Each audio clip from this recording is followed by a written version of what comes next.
Good morning to our viewers in Asia and hello to others watching from around the world. Welcome to ARIRANG News Break. Korea's ruling and opposition parties have ended weeks of wrangling and finally reached a compromise on how to fill key posts for the new National Assembly. The highly coveted speaker seat will go to the main opposition Minju Party of Korea, which holds parliamentary majority.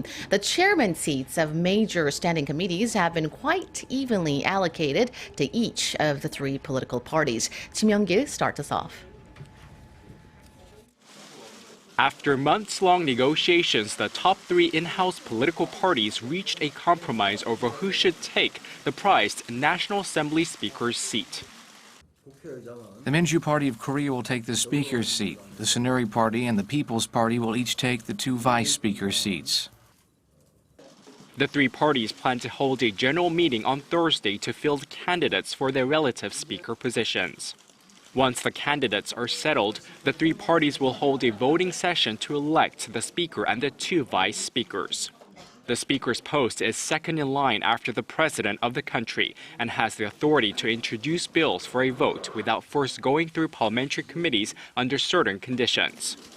The three parties' top negotiators also agreed on how to allocate the chairmanship posts of 18 standing committees. The ruling Saenuri Party and the main opposition Minju Party of Korea will each chair 8 committees, while the minor opposition People's Party will chair 2 committees. The ruling and main opposition parties took 3 important parliamentary committees. The Saenuri Party will chair 2 of them, which are the Legislation Committee and the Steering Committee. The Minju Party will chair the Budgetary Committee. The three parties also agreed to further discuss on how many lawmakers will be allocated to relative committees. Deputy floor leaders will further discuss the number of lawmakers to be fixed in each committee. Lawmakers will also vote on the chairmanship posts of all the committees on June 13th.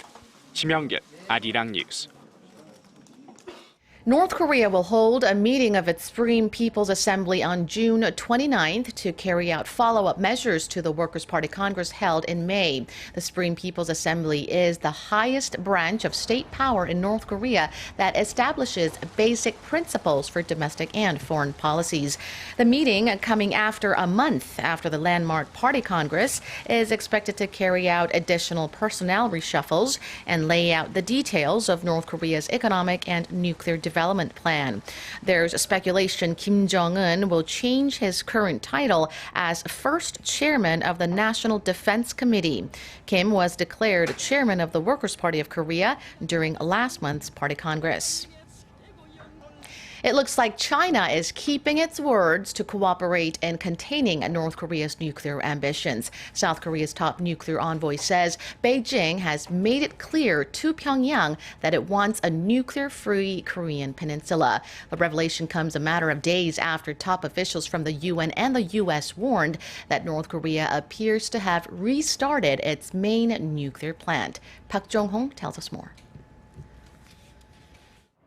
China has made it clear to North Korea that it looks forward to a Korea free from nuclear weapons. South Korea's nuclear envoy to the six-party talks, Kim Hong-gyun, said his Chinese counterpart, Woo Da-wei, relayed that message to North Korea's vice chairman of the Workers' Party, Lee Soo-yong, when he made an unexpected visit to China last week. Woo also told Kim that China is committed to fully enforcing UN sanctions against North Korea's nuclear and missile programs, and both sides agreed to continue to work closely to that end. He also voiced China's strong opposition to North Korea's provocations, including future nuclear and missile tests. Chinese media previously reported that President Xi Jinping had told Lee that Beijing is clear and consistent on the issue of the Korean Peninsula, but did not confirm whether denuclearization was brought up during their meeting. In the past week, the North Korean delegation's visit had raised speculation that China and North Korea were setting aside the nuclear issue in an effort to mend their strained political ties. Park Jong-hong, ARIRANG News. And this just in, Korea's central bank has cut its key rate by 1/4 percentage point to 1.25% in June, ending an almost a year of leaving the key rate steady. The cut is seen as a move to prop up the sluggish economy, especially in the face of the government's recent drive to push through a corporate restructuring of the country's ailing shipping and shipbuilding industries. We'll bring you more details later in the day. Tennis superstar Maria Sharapova has received a 2-year ban for a failed drug test, putting her career in the balance. The Russian is set to appeal the decision, saying it was unduly harsh. The 29-year-old tested positive during the Australian Open in January for using meldonium, primarily a heart disease treatment, which was added to the banned substance list from the beginning of the year. The tribunal ruled that although she might not have used the drug for performance-enhancing purposes, she was still responsible for it being in her system. It almost means the 5-time Grand Slam champion and the richest woman in sport will miss the Rio Olympics, for which she had been provisionally picked.